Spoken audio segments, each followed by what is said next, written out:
सगळ्यांच्या कवितांनी मी खरं तर इतका भारावलेलो आहे. अगोदर मी राजेश सरांना खूप धन्यवाद देईन ज्यांनी माझ्यावर ही कविता लिहिली. म्हणजे मी आजवर अनेकांवर, ईशान सर, मी आजवर अनेकांवर अशा हृदय कविता लिहिल्या, पण माझ्यावर लिहिलेली कविता वाचण्याचा योग कवितांगणमुळे माझ्या आयुष्यात पहिल्यांदा आला. याचा मला खूप आनंद झाला. आणि राजेश सर, मी तुम्हाला अत्यंत मनापासून, राजेंद्र सर, मी तुम्हाला अत्यंत मनापासून त्या कवितेसाठी वंदन करतो. कारण जगामध्ये खूप गोष्टी आपल्याला मिळू शकतात, पण निरपेक्ष प्रेम ही इतकी दुर्मिळ गोष्ट आहे, ती मला तुमच्या या कवितेने आज दिली. त्याचा मला खूप आनंद आणि अभिमान वाटतो.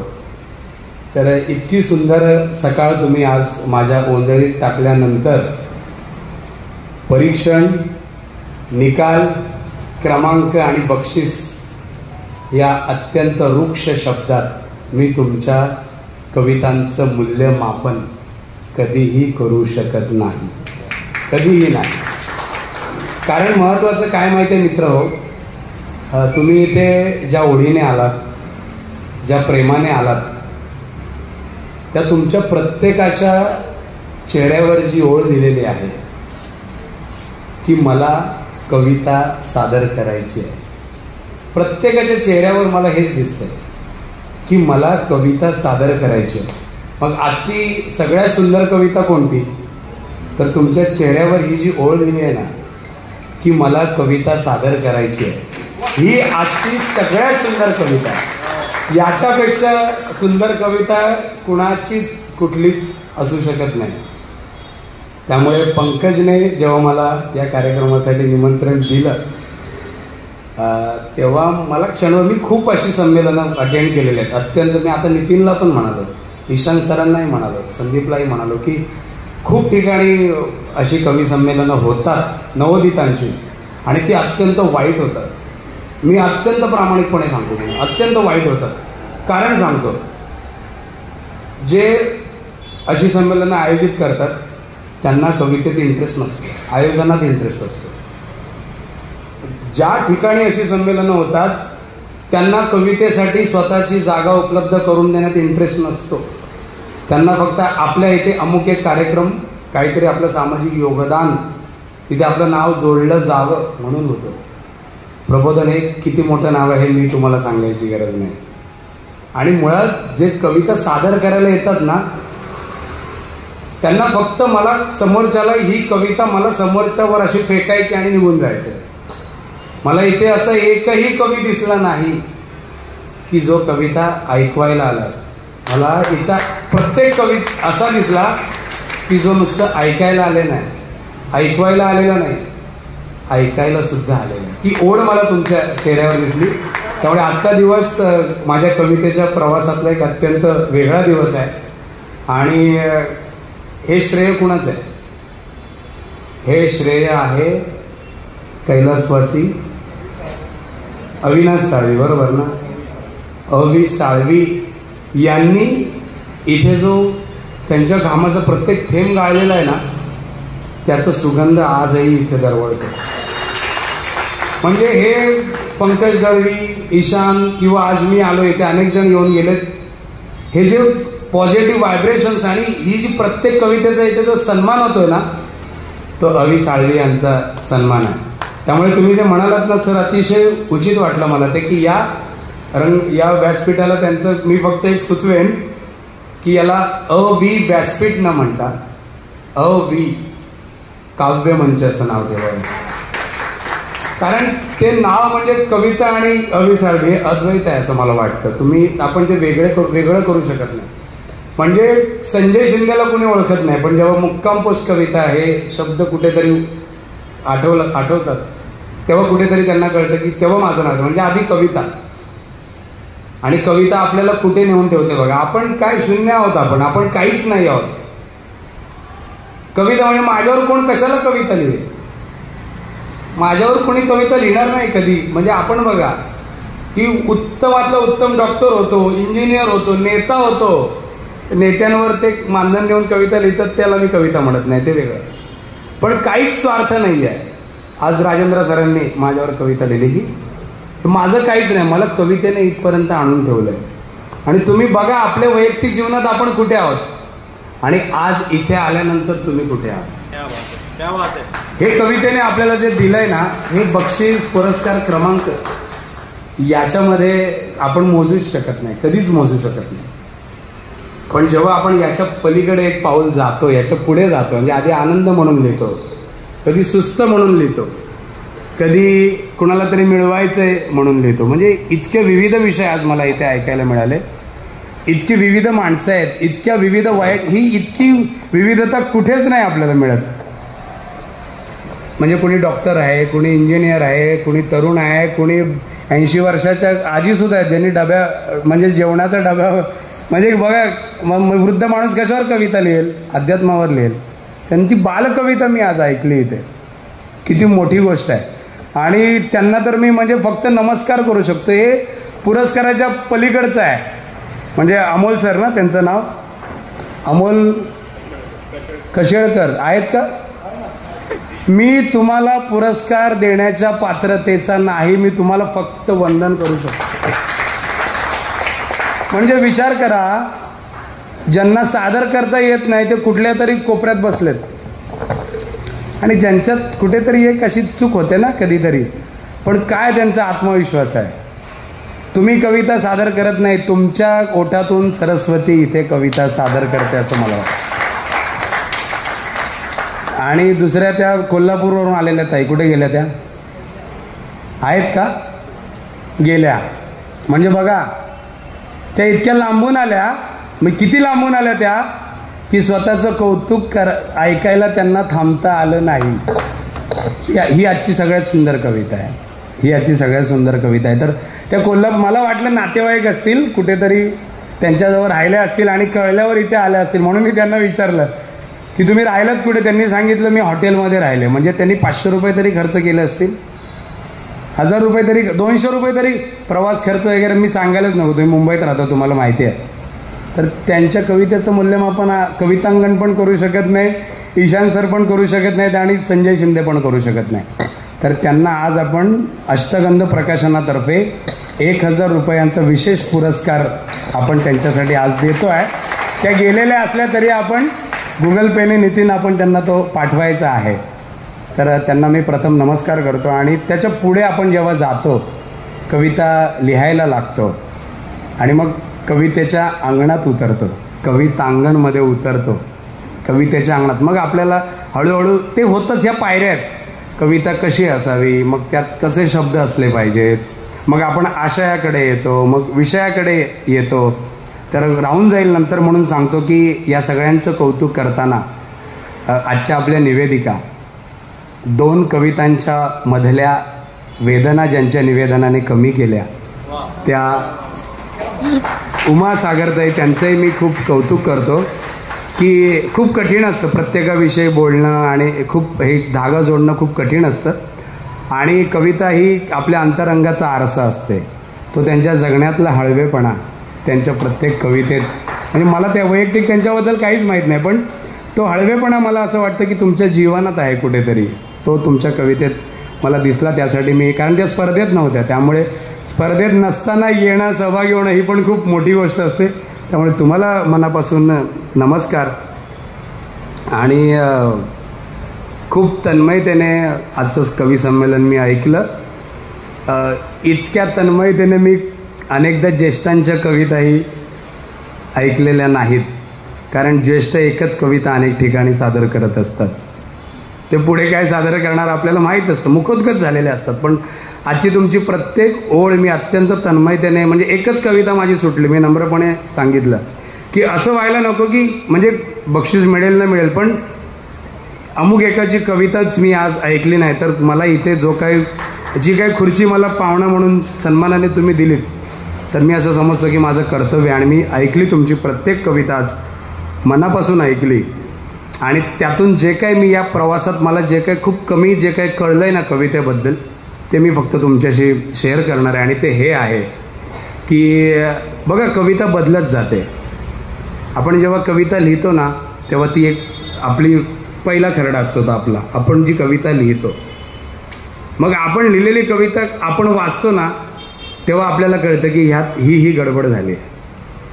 बघा, लिहितानाची कविता, लिहून परत आपण वाचतो तेव्हाची कविता, मग आपण ती कविता सादर करतो आपल्या एखाद्या जवळच्या मित्राजवळ, मैत्रिणीजवळ, आईजवळ, बाबाजवळ, नवऱ्याजवळ, बायकोजवळ, प्रेयसीजवळ. मग हे वाचताना आपल्याला कळतं ह्याचं वजन कुठे कमी झालंय, याचं वजन कुठे जास्त झालंय. जिथे मला टाळी हवी आहे तिथे टाळी येत नाही, म्हणजे तो पंच असतो, पंच तो गझलेत जसा असतो तसं कवितेतही असतो, तो कुठेतरी कमी पडलाय हे आपल्याला कळतं. वाचताना कळतं. मग त्या सगळ्या कार्यक्रमात 50 ठिकाणी आपण 50 कविता सादर करतो आणि मग आपण ठरवतो की आता आपल्याला पुस्तक काढायचं आहे. पुस्तकासाठी आपण त्या सगळ्या कविता टाईप करतो आणि नंतर पुस्तक प्रकाशित करण्यासाठी म्हणून, नितीन बरोबर, पुस्तक प्रकाशित करण्यासाठी म्हणून आपण जेव्हा त्या कविता वाचतो ना, तेव्हा आपल्याला कळतं की ह्यात अजून उणीव आहे. कारण तेव्हा कवी म्हणून आपण पहिली कविता सुचण्याचा क्षण आणि कविता प्रकाशित करण्याचा क्षण, याच्यामध्ये कवी म्हणून आपण प्रचंड प्रगल्भ झालेलो असतो. आणि तेव्हा आपल्याला कळतं की माझ्या कवितेत काय उणीव आहे, काय कमी आहे, कुठे मला बोलताना आपल्याला कळतं, कविता सादर करताना कळतं. तर हे आज तुम्ही इथे अनुभवलं असेल. तर हे जे आपल्याला कळत जातं ना, तो प्रत्येक वळणावर आपल्या कवितेला मिळालेला पुरस्कार असतो. तो प्रत्येक वळणावर आपल्या कवितेला मिळालेला. आणि मग जेव्हा आपण अत्यंत प्रामाणिकपणे, कुणाशी, प्रकाशकाशी आपण प्रामाणिक राहू शकतो का नाही, वाचकांशी आपण प्रामाणिक राहू शकतो का नाही, म्हणजे माणूस देवाशी सुद्धा अप्रामाणिक होऊ शकतो, पण माणूस स्वतःशी कधीही अप्रामाणिक होऊ शकत नाही. त्यामुळे तेव्हा तुम्ही जो संग्रह काढता ना तुमचा, तेव्हा आपल्याला माहीत असतं माझी कुठली कविता संग्रहात घेण्यासारखी आहे आणि माझी कुठली कविता संग्रहात घेण्यासारखी नाही. तेव्हा जेव्हा तुम्ही 100% स्वतःशी प्रामाणिक होता ना, तेव्हा तुम्हाला चांगली कविता लिहिता आलेली असते किंवा नाही माहीत नाही, पण तेव्हा तुम्हाला चांगली कविता काय असते हे कळलेलं असतं. आणि जेव्हा आपल्याला चांगली कविता लिहिण्यापेक्षा चांगली कविता काय असते हे कळलेलं असतं ना, तेव्हा आपण खऱ्या अर्थाने कवी झालेलो असतो, असं मला वाटतं. म्हणजे मला अजून चांगली कविता लिहिता आलेली नाही, माझा कविता संग्रह प्रकाशित झालेला नाही, पण मी आज या मंचावर आहे, अनेक मंचावर आहे, कारण मला इतकंच वाटतं की मला थोडीशी चांगली कविता कळते. इतकंच माझं थोडंसं मोठेपण आहे, बाकी काही नाही. चांगली कविता मला अजून लिहिता आलेली नाही, पुढे लिहिता येईल की नाही तेही माहीत नाही. कारण प्रत्येक कलावंताला कधी जेव्हा असं वाटतं ना की ही माझी उत्तम कविता, ही माझी उत्तम चित्र, हे माझं उत्तम चित्र, हे माझं उत्तम गाणं, म्हणजे तिथे आपण संपलेलो असतो. म्हणून मी म्हटलं की आपण स्वतःशी प्रामाणिक राहू शकतो. तर मला एकच गोष्ट कळली नाही याच्यामध्ये की आपण जेव्हा, म्हणजे आता मी उणीवा नाही सांगत बघा, पण तुम्हाला कळेल की काय उणीव आहे. जेव्हा आपण कविता सादर करायला येतो ना, कुठेही जेव्हा आपण कविता सादर करतो ना, तेव्हा एक गोष्ट लक्षात ठेवायची की माझी कविता ही अत्यंत स्पेशल आहे. जोपर्यंत तुम्ही तुमच्या कवितेला स्पेशल म्हणत नाही ना, तोपर्यंत जग तुमच्या कवितेला स्पेशल म्हणू शकत नाही. तुम्हाला वाटलं पाहिजे की माझी कविता द बेस्ट आहे. मग द बेस्ट म्हणजे काय? जी खूप टाळ्या घेते ती कविता द बेस्ट का? तुम्ही ज्या कवितेत तुमचं प्रामाणिक मत नाही, ज्या कवितेत आपण आपलं प्रामाणिक मन मांडलेलं असतं ना, ती कविता 100% प्रामाणिक असते. म्हणजे माझा अनुभव मी मांडलाय, नितीनचा अनुभव मी मांडलेला आहे. नितीन, मी, संदीप, ईशान सर, आम्ही चौघांनी हॉटेलात एकच अनुभव घेतला. आम्ही कुठला तरी गरीब मुलगा खरकटं खातोय, आपण टाकून दिलेलं, आम्ही चौघांनी एकच अनुभव घेतलाय. पण त्यांची कविता वेगळी असेल, माझी वेगळी असेल, नितीनची वेगळी असेल, संदीपची वेगळी असेल, यांची वेगळी असेल. माझं मन ज्या कवितेत मी मांडलंय ना, ती कविता माझ्यासाठी द बेस्ट आहे, द ग्रेट आहे. कारण दुसऱ्यांचे शब्द आपण आणू शकत नाही. त्यामुळे तुम्ही जेव्हा कविता सादर करताना काय होतं, तुम्ही येता, मग थोडा आत्मविश्वास कमी पडतो, आपण मंचावर गेलेलो नसतो, ओके, पण हे काही जरुरी नसतं. प्रत्येक शिक्षकाला उत्तम प्रकारे कविता सादर करता येत नाही. कविता सादर करणं वेगळं, वर्गात शिकवणं वेगळं, मित्रासमोर आपलं मन मोकळं करणं वेगळं, आणि शिवाजी पार्कवर 1,00,000 लोकांच्या समोर भाषण देणं वेगळं. तिथे जो माणूस 1,00,000 लोकांसमोर भाषण देतो तो माणूस त्याच्या अत्यंत जवळच्या व्यक्तीजवळ तितक्यात 100% उत्तम पद्धतीने व्यक्त होऊ शकतोच असं नाही. नाहीतर 1 करोड माणसं ज्याला ऐकतात त्याला अत्यंत जवळचा माणूस सोडून जाऊ शकत नाही. का सोडून जातो? कारण त्याला त्याचं मन त्याच्यासमोर पोहोचवण्यात तो कुठेतरी कमी पडलेला. म्हणजे खूप वेगळ्या वेगळ्या गोष्टी आहेत. तर तुम्ही शिक्षक नसा, तुम्ही काही फरक पडत नाही. असे किती लोक आहेत बघा ज्यांचा कुठल्याच शैक्षणिक फील्डशी संबंध नाही, पण ते अशी कविता सादर करतात. पाडगावकर, किती नावं मग सांगता येतील. काय कवी, त्यांची सलाम कविता ऐकली तुम्ही? ऐका. वैभव जोशींची कविता तुम्ही ऐका. ते कविता कशी सादर करतात बघा. आपण येतो, आपल्याला आपला विषय स्पेशल वाटत नाही, आपल्याला फक्त यायचं असतं. आपली कविता सादर करायची नसते. कविता म्हणजे काय माहिती आहे का? कविता म्हणजे सांगणं आहे, सांगणं. तुम्ही पूर्ण कविता तुम्ही इथेच बघताय आणि तुमची कविता म्हणताय स्टार्ट टू एंड. ज्याला ऐकायचे त्याचे डोळेच तुम्ही बघत नाही की त्याला काय हवंय. अत्यंत सुंदर वाचताय तुम्ही कविता, पण बघतच नाही तुम्ही समोरच्याकडे.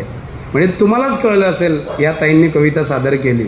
हॅलो, मला वाटलं त्या फक्त माझ्या एकट्यासाठी कविता सादर करतायत, फक्त माझ्या एकट्यासाठी. अतिशय सुंदर त्यांनी सादर केली. तर ही जी गोष्ट आहे ना, जोपर्यंत आपल्याला आपली कविता स्पेशल वाटत नाही, फालतू लोकांसमोर कविता सादर करू नका. ज्या लोकांना कवितेची किंमत नाही, आपण ह्याला ऐकवतो, जिथे कवितेचं मूल्य होऊ शकत नाही तिथे तुमची अमूल्य कविता सादर करू नका. लक्षात घ्या, ही खूप मौल्यवान गोष्ट आहे. हे सरस्वतीने आपल्या पदरात नाटक तुम्ही ठरवून लिहू शकता, कथा तुम्ही ठरवून लिहू शकता, ललित निबंध तुम्ही ठरवून लिहू शकता, कोणताही साहित्य प्रकार तुम्ही ठरवून लिहू शकता. कविता माणूस ठरवून लिहू शकत नाही. म्हणून तुम्ही मोठे आहात, म्हणून आपण मोठे आहोत. लक्षात घ्या. म्हणजे सगळी ज्ञानपीठं कवींनाच मिळाले आहेत. भालचंद्र नेमाडे, विंदा करंदीकर, कुसुमाग्रज, वि स खांडेकर. म्हणजे वि स खांडेकर कवी नाहीत, बरोबर ना? कविता आहे. म्हणजे म्हणून म्हणतात की कविता हा सगळ्यात कठीण साहित्य प्रकार आहे. जो कविता लिहू शकतो तो सहज नाटक लिहू शकतो, सहज ललित लिहू शकतो, सहज कथा संग्रह लिहू शकतो. पण जो कथा लिहितोच तो कविता लिहू शकेलच असं नाही. जो उत्तम नाटक लिहितो, विजय तेंडुलकर नाही लिहिली त्यांनी कविता. महेश एलकुंचवार किती मोठे साहित्यिक आहेत, पण कविता त्यांच्या ह्याच्यामध्ये नाही. पण कुसुमाग्रज नटसम्राट सारखं उत्तम नाटक लिहिलंच त्यांनी. पु ल देशपांडे किती मोठे ललित लेखक आहेत आपल्याकडे, पण ते म्हणायचे की माझं सगळ्यात मोठं दुःख काय, तुम्ही कविता लिहू शकत नाही. आणि ते बाबा बोरकर वगैरे सगळ्यांच्या कविता सादर करायचे. म्हणजे त्यांचं पहिलं प्रेम कविता होतं.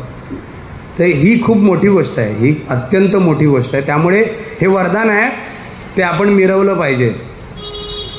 म्हणजे ज्यांना कवितेतला कळत नाही त्यांच्यासमोर कविता सादर करू नये. आणि इथे केवढे लोक आहेत बघा तुमची, तिथे तुम्ही तुमच्या कवितेला, म्हणजे वैभव जोशी तो एक शब्द वैभव असा सादर करतो ना की जिथे दाद द्यायची नसते ना, आपण कवितेला कधी कधी दाद देतच नाही, त्यांच्या सादरीकरणाला दाद देतो की असा फुलासारखा एक शब्द, एक होकार दे, फार काही नको, फार काही नको, फक्त नाही नको.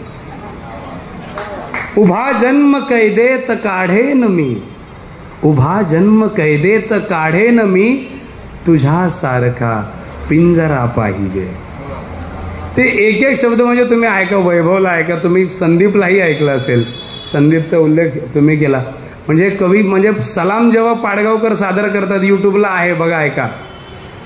कोणासमोर सादर केलंय त्यांनी? विलासराव देशमुख बसलेत समोर, मोठी म्हणजे हे पाडगावकर आहेत. पाडगावकर म्हणजे फक्त प्रेम म्हणजे प्रेम म्हणजे प्रेम असतं नाही, आपण तेच वाचतो. सलाम कविता त्यांनी काय सादर केलंय, सब घोडे 12%, विंदा करंदीकर, आणि कोणासमोर सादर केली आहे? ते पाडगावकर ते कविता सादर करतात ना, म्हणजे त्यांचं कविता सादर करणं हे खूप मोठं कवीपण आहे बघा तुम्ही.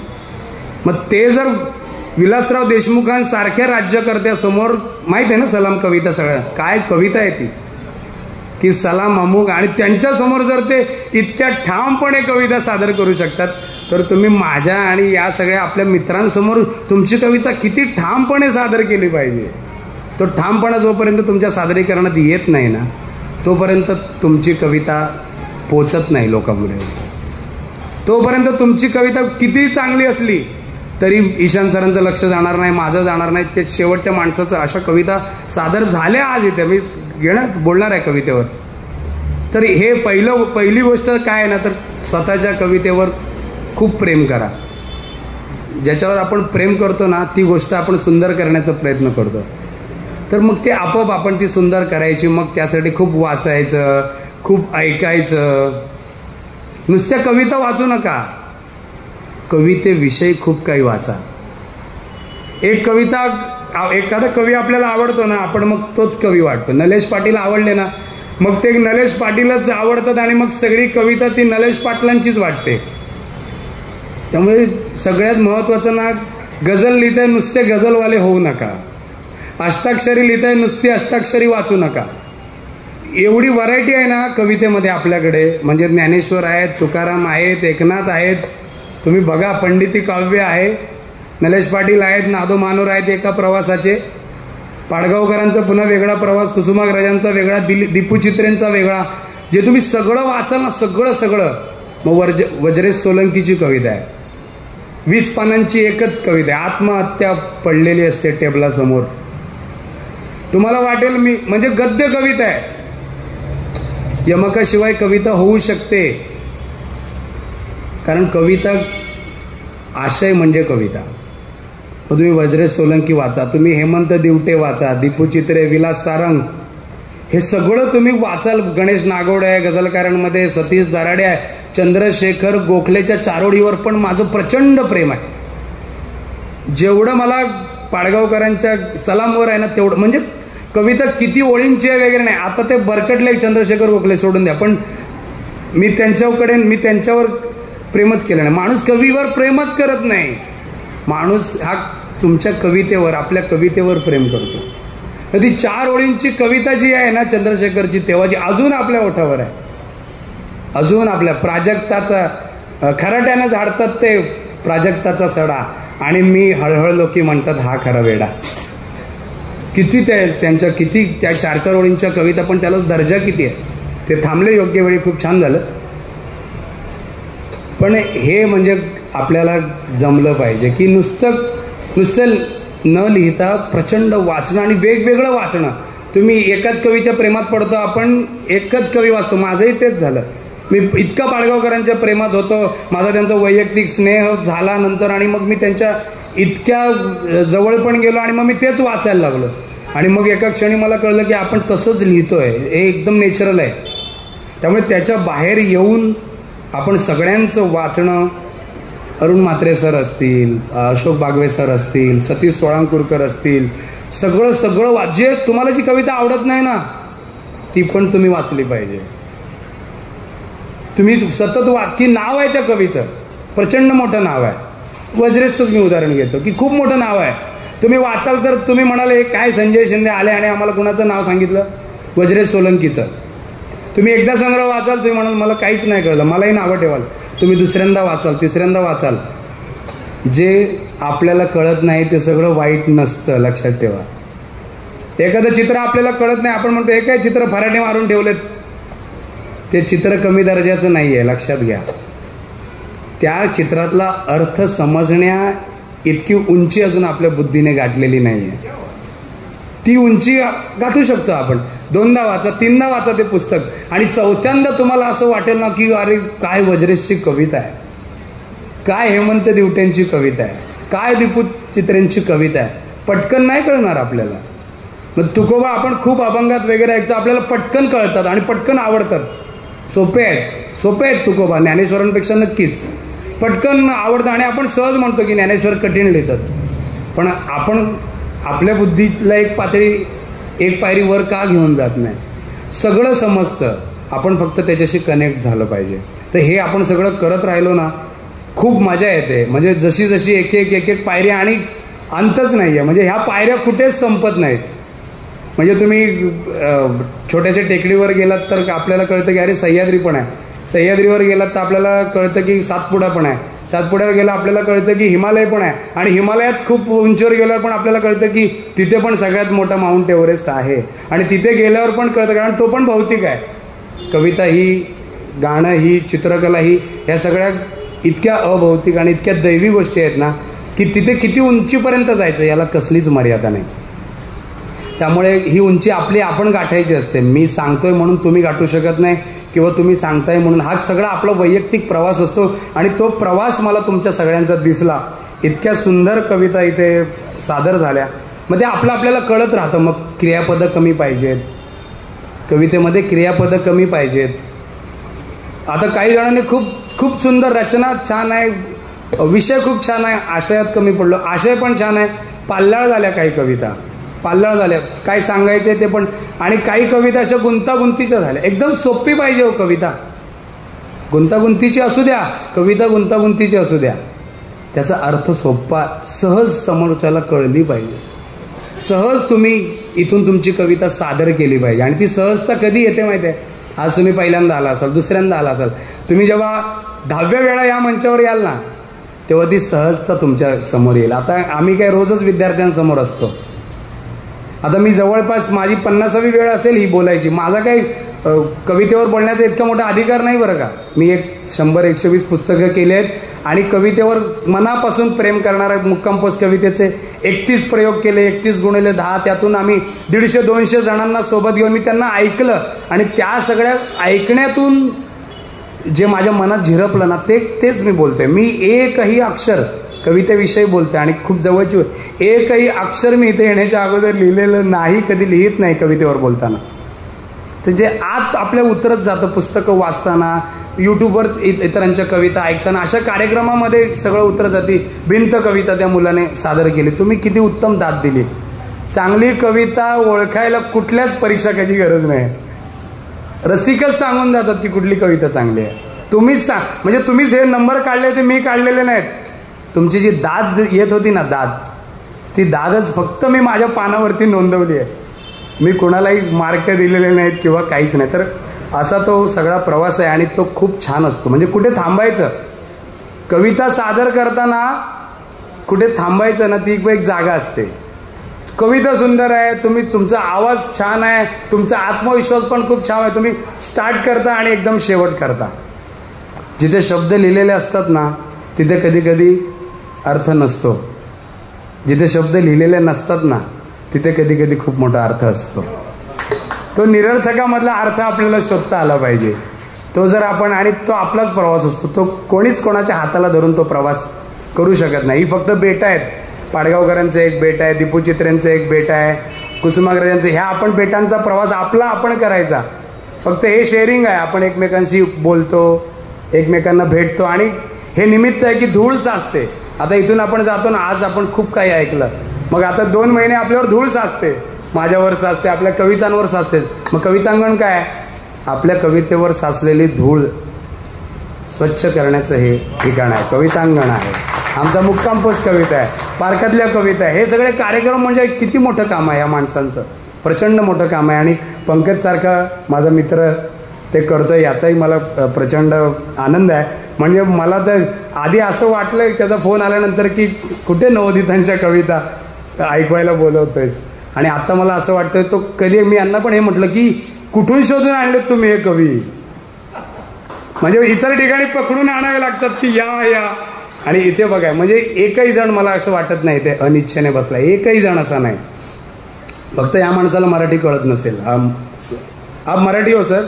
नाही, नाहीतर 101% लक्ष दिलंच असतं. भाषा कळत नाही म्हणून ते बसलेत.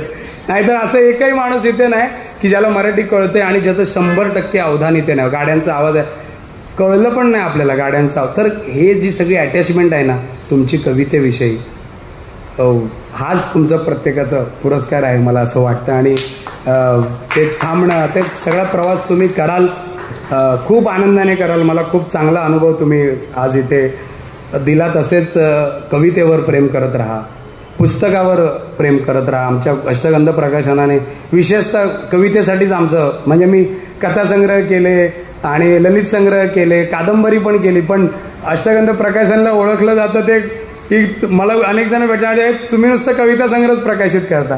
कारण माझं पहिलं प्रेम कविता. मला कविता म्हणजे मी तेच काम करतो ना जे मला उत्तम जमतं. मला जितकी उत्तम कथा कळत नाही, जितकी उत्तम कादंबरी कळत नाही, त्याहून एक पॉईंट तरी अधिक कविता कळते. त्यामुळे मला कवितांची पुस्तकं काढायला आवडतं. अशी आम्ही 100-120 पुस्तकं गेली. मुक्काम पोस्ट कविता नावाचं आमचं यूट्यूब चॅनल आहे, ते तुम्ही ऐका. त्याच्यावर मी कविता तर आहेतच, पण त्याच्यावर मी महाराष्ट्रातल्या 10 कवींच्या मुलाखती घेतल्या आहेत. त्यामध्ये वृत्तबद्ध कवितेचे सम्राट संतोष वाटपाडे आहेत, अशोक बागवे आहेत, अरुण म्हात्रे आहेत, खूप वर्णमुद्रा प्रकाशनचे जळगावचे, चंद्रपूर तिकड त्या भागातले मनोज पाठक आहेत. त्या मुलाखती तुम्ही ऐका. मुक्काम पोस्ट कविता नावाचं माझं चॅनल आहे, ते तुम्ही ऐका. भरपूर वाचा आणि टी व्हीपासून थोडे लांब राहा, फेसबुकपासून थोडे लांब राहा, मोबाईल नावाच्या आपल्या अत्यंत प्रिय अशा कानसपुत्रापासून थोडे लांब राहा. तर म्हणजे आपण कशाला जास्त फालतू गोष्टींमधला वेळ तुम्ही कमी केलात ना की आपोआप कवितेसाठी असणारा वेळ वाढतो, आपोआप पुस्तकांकडे आपण वळतो. तर हे आपलं आपणच करू शकतो. हे मन जर आपल्याला आपल्या ताब्यात ठेवता आलं ना, की ज्याने मन जिंकलं त्याने जग जिंकलं असं जे म्हणतात ना, तर हे तुम्ही केलंत ना तर तुम्ही उत्तम कवी आता आहातच आणि अजून खूप उत्तम कवी व्हाल, अजून खूप मोठे कवी व्हाल. तर हा जसा माझा प्रवास चालू आहे तसाच तुमचा प्रवास चालू आहे. जसा तुमचा प्रवास चालू आहे तसाच ईशान सर. आपण काही वेगळे नाही, आपण काही वेगळे नाही. फक्त मला आलेले अनुभव मी तुमच्यासोबत शेअर करतोय. तुमच्यातल्या प्रत्येकाला काही वेगळे अनुभव आलेले असतात. इकडे मनोहर सरांना काही वेगळं असेल, खूप ओळखीचे काही चेहरे आहेत, काही अनोळखी चेहरे आहेत. तुमच्या प्रत्येकाला काहीतरी, फक्त मला ते मांडता येतंय आणि तुम्हाला कदाचित ते मांडता येत नसेल. फक्त मी केवळ आणि केवळ कवितेवर प्रेम हे एकच शस्त्र आपल्याकडे आहे. आज तुम्ही समोर आहात, मी इथे आहे आणि ते कवितेवर प्रेम हे शस्त्र जोपर्यंत तुमच्या हातामध्ये तुम्ही ठेवाल, एक दिवस मी समोर असणार आणि तुमच्यातला प्रत्येकजण कवितांगणच्या मंचावरचा प्रमुख पाहुणा असेल. फक्त हेच शस्त्र आहे आपल्याकडे. कवितेवर प्रेम करा, उत्तम उत्तम कविता संग्रह मिळवा, जिथे कुठे मिळतील तिथे मिळवा, ते वाचा आणि तुमच्या मनात कुठेतरी कविता आहे, त्यामुळे तुम्हाला ते निश्चितपणे आवडतीलच. इतके वेगळे विषय तुम्ही आज इथे सादर केलेत, इतक्या ममत्वाने तुमच्या कविता इथे सादर केल्यात. निवेदनही सुंदर होतं. आयोजकांना मी दाद दिलेलीच आहे. पंकज आहे, मग साळवी सरांचे तर म्हणजे इतके पॉझिटिव्ह व्हायब्रेशन्स इथे मला जाणवले. आणि मी जिथे कुठे जातो ना तिथून काहीतरी घेऊन जातो जाताना. म्हणजे मी गझलरंग बघितला पुण्याचा आणि तिथे मला वाटलं की म्हणजे आपल्याला आपण जे अनुभव घेतो ना ते अनुभवच आपल्याला आपल्या जीवनात काहीतरी पुण्याचा गझलरंग बघितला नितीन. आणि येताना मी ठरवलं की असा एक कार्यक्रम आपण मुंबईत करायचा. तिथे मी गेलो, ते पाहिलं आणि मग आम्ही मुंबईत मुक्काम पोस्ट कविता सुरू केला आणि त्याचे आम्ही 31 प्रयोग केले नाट्यगृहामध्ये. तिकीट लावून केले. कविता फुकट ऐकण्याची गोष्ट आहे. नाटकाला तुम्ही 500 रुपये देता ना, मग कवितेच्या कार्यक्रमाला तुम्ही 200 रुपये भरा. 50 लोक आले तरी चालतील, 50 लोक आले तरी चालतील. आपल्याला व्यर्थ फालतू 51वा माणूस नकोय ज्याला कवितेत इंटरेस्ट नाही. आपल्याला 50च माणसं हवी आहेत ज्यांना कवितेत इंटरेस्ट आहे, अशी माणसं हवी आहेत. म्हणजे किती सेलिब्रिटी होते, किती. म्हणजे मी पाहिलं, मी मंगेश पाडगावकर, विंदा करंदीकर, वसंत बापट असे मंचावर आणि थिएटर भरलंय आणि समोर जमिनीवर बसून मी त्यांच्या कविता ऐकलेल्या आहेत. आणि समोर कोण बसलंय, नाना पाटेकर पासून सगळे. आणि कार्यक्रम संपला, सगळी गर्दी बाहेर आली आणि सगळ्यात जास्त गराडा कोणाच्या भोवती, मंगेश पाडगावकरांच्या भोवती. किती मोठे अभिनेते होऊ दे, चित्रकार होऊ दे, महाराष्ट्रातले सगळ्यात मोठे सेलिब्रिटी हे कवीच असतात, कवीच असतात. तुम्ही अनुभव घ्या. हे कवितेचं मोठेपण आहे. ते तुम्ही तुकाराम तर म्हणजे काय, आता मी काय बोलू, या शतकातला सगळ्यात श्रेष्ठ कवी जे म्हणजे त्यांच्या एकेका अभंगावर PhD करण्यामध्ये माणसाचं आयुष्य संपतं. आपण ज्याला माझ्या त्या केम गावातल्या सरांनी उल्लेख केला, मला वाटतं परिचय कोणी करून दिला त्यांनी, त्या माझ्या केम गावामध्ये ज्या माणसाला, जो कधी शाळेत गेलेला नाही, ज्याने त्या गावाच्या, त्याला तुकारामाचे 50 अभंग पाठ आहेत. 100 जो कधी शाळेत गेला नाही म्हणजे हे तुकारामांचं किती, तुकारामाचं म्हणजे कोणाचं?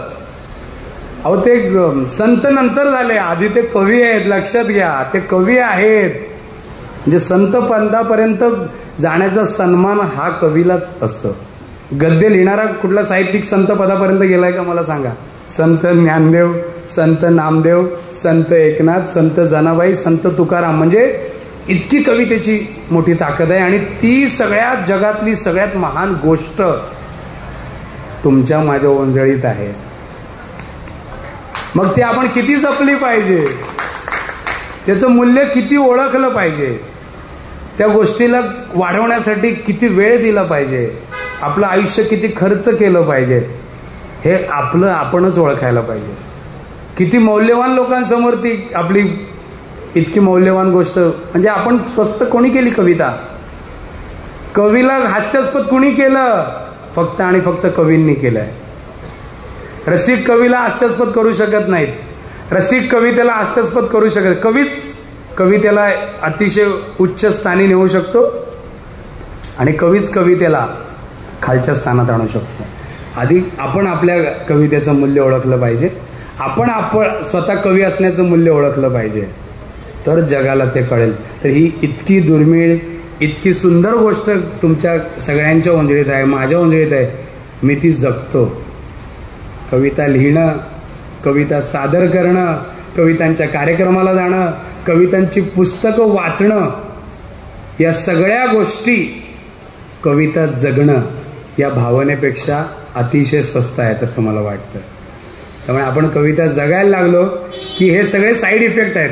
पुस्तकं वाचणं, चांगली कविता लिहिता येणं, पुस्तक निघणं, मग पुस्तकाला एखादा पुरस्कार, एखाद्या पुस्तकाला पुरस्कार मिळाल्यानंतर 10-12 त्या पुरस्कारांच्या पोस्ट टाकण्यात तो कवी इतका मग्न होतो की त्याच्या मनातल्या 10 उमललेल्या कविता सुकून जातात.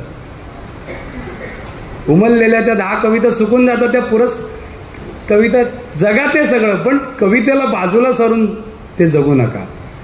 आधी कविता जगा, मग ते सगळं आपोआप आपोआप आपोआप हे सगळे साईड इफेक्ट आहे. मग तुमचा संग्रह निघणार, तुम्हाला पुरस्कार मिळणार, तुमचे कविता संग्रह येणार आणि तुम्हाला महाराष्ट्र राज्य शासन कशाला, ज्ञानपीठ सारखा पुरस्कार पण मिळणार. फक्त त्याची पहिली पायरी कविता जगणं ही आहे. जर तुम्ही स्वतःला कवी मानत असाल आणि तुम्हाला कवितेसाठी तुमचं आयुष्य खर्च करायचं असेल तर बरं का, तर या सगळ्या शक्यता मी फक्त व्यक्त करतो आहे. तर अतिशय सुंदर संध्याकाळ. साईनाथ सर, नितीन, संदीप आणि तिकडे खूप सगळे परिचित बसलेले आहेत. माझ्या ओंजळीत टाकलीत. मी स्वतःला खूप भाग्यवान समजतो त्यासाठी. साळवी सरांना पुन्हा एकदा वंदन करतो. शिक्षक असल्यामुळे मला बेल होण्याच्या आधी भाषण संपवण्याची सवय आहे आणि त्यामुळे अधिक वेळ मी घेत नाही आणि सगळे मुद्दे मी टिपून ठेवले होते, राहिलं. तर मी म्हटलं जसं की ते गझल रंग पाहिलं आणि मग ते सुरू केलं. मौजेच्या कार्यालयात गेलो, येशू पाटलांना भेटलो आणि त्यांचं तो पुस्तकाचं मी बघितलं की, आणि मला वाटलं की अरे हे किती आवडीचं काम आहे आपल्या. आणि मी 2014 साली पहिला कविता संग्रह प्रकाशित केला, गोरेगावचे प्रसिद्ध कवी प्रसाद कुलकर्णी यांचा. आणि मग गणेश नागवडेचा सुरू केला. तिथे मी गेलो, तिथे मी पाहिलं की किती सुंदर जग आहे. तर आपल्याला जमू शकतं ना, आपल्याला कविता कळते, मग आपल्यालाच समजू शकतं की कवितेच्या पुस्तकाला मुखपृष्ठ कसं असलं पाहिजे, कवितेच्या पुस्तकामध्ये कुठला फॉन्ट असला पाहिजे, कवितेच्या पानाचा कागद कसला असला पाहिजे. म्हणजे आमचे अष्टगंधाचे तुम्ही सगळे कविता संग्रह पाहिलेत ना, तर सगळे इतर कविता संग्रह असे वरून कविता सुरू होते आणि मध्ये संपते आणि नंतर मोकळी जागा असते. आम्ही असं नाही करत. मी कवितेची मांडणी करताना ती कविता शेवटी संपवतो आणि आधी मोकळी जागा सोडतो. म्हणजे कविता एका कवितेतून दुसऱ्या कवितेत शिरण्याआधी तुमचं मन जरा कोरं व्हायला पाहिजे, त्यासाठी आम्ही ती कोरी जागा सोडलेली असते. एकदा आपल्यालाच कळू शकतं. 2014 साली आम्ही ते सुरू केलं आणि नंतर मध्ये हे सगळं कळत कळत कळत मग मी नंतर 4 वर्षाच्या गॅपने 2018 साली 5वं पुस्तक प्रकाशित केलं आणि आता 2023 120वं पुस्तक अष्टगंधचं आम्ही आता करतो आहे. आणि पुढची 30 पुस्तकं माझ्या ईमेलला येऊन पडली आहेत. सगळ्या कोणी अमरावतीचे कवी आहेत, नितीन देशमुख आहेत सगळे. आणि मी त्यांना सांगतो की खूप वेळ घ्यावा लागतो. कविता संग्रह प्रकाशित करण्याची अजिबात घाई करू नये. मग ते मुखपृष्ठ असेल, एक एक शब्द, कारण छापलेला लिहिलेला शब्द खोडता येतो, छापलेला शब्द खोडता येत नाही. नितीनचं पुस्तक आलंय त्यामुळे त्याला माहिती आहे.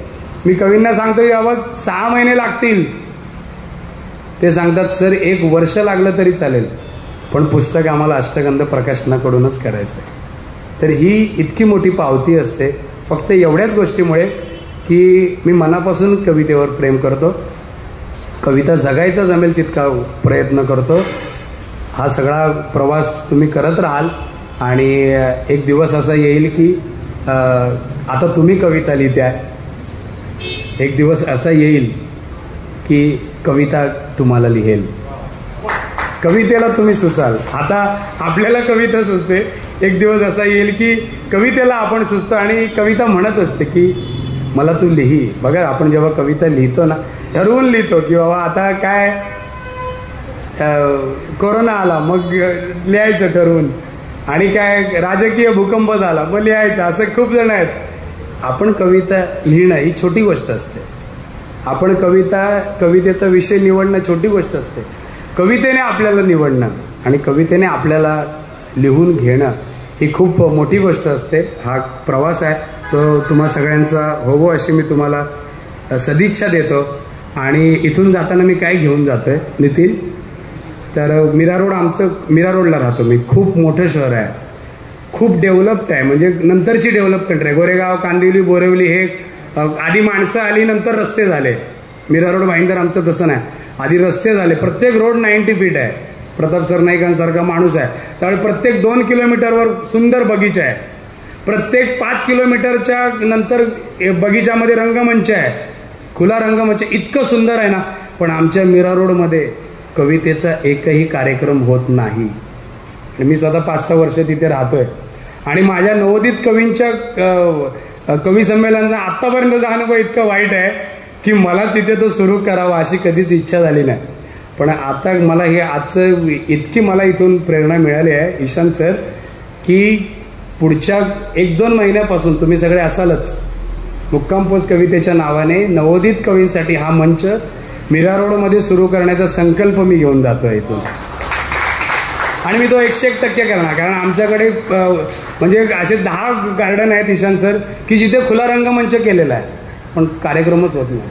तर मी याची प्रेरणा घेऊन तिथे ते निश्चितपणे सुरू करेन. आणि आजच्या दिवसाची माझ्यासाठीची ती सगळ्यात मोठी उपलब्धी असेल. तर आपण आता निकालाकडे वळूया.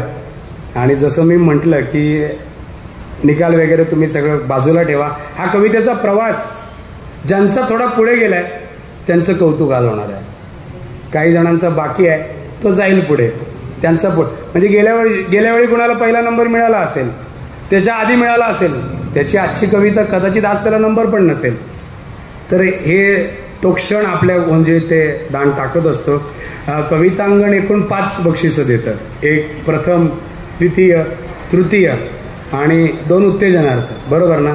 पण आजच्या कविता इतक्या छान होत्या की आम्ही आयोजकांना विनंती केली की काही कवितांचा गौरव केल्याशिवाय मी इथून माझं पाऊल बाहेर जाऊच शकणार नाही. त्यामुळे मी त्यांना विनंती केली आणि सांगितलं, कारण मला व्यक्तीचा सन्मान करायचाच नाही, कवितेचा सन्मान करायचा आहे. व्यक्ती हा काही विषयच नाही आपल्यासाठी. त्यामुळे मी त्यांना विनंती केली आणि मी त्यांचे आभार मानतो की त्यांनी माझ्या विनंतीला मान दिला. आणि हे 5 पुरस्कार आहेतच नेहमीचे. त्याच्या व्यतिरिक्त आपण विशेष उत्तेजनार्थ 2 पुरस्कार आणि विशेष उत्तेजनार्थ 4 पुरस्कार असे जास्तीचे 6 पुरस्कार आज आपण अष्टगंध प्रकाशन या माझ्या प्रकाशन संस्थेतर्फे देणार आहोत. आणि मला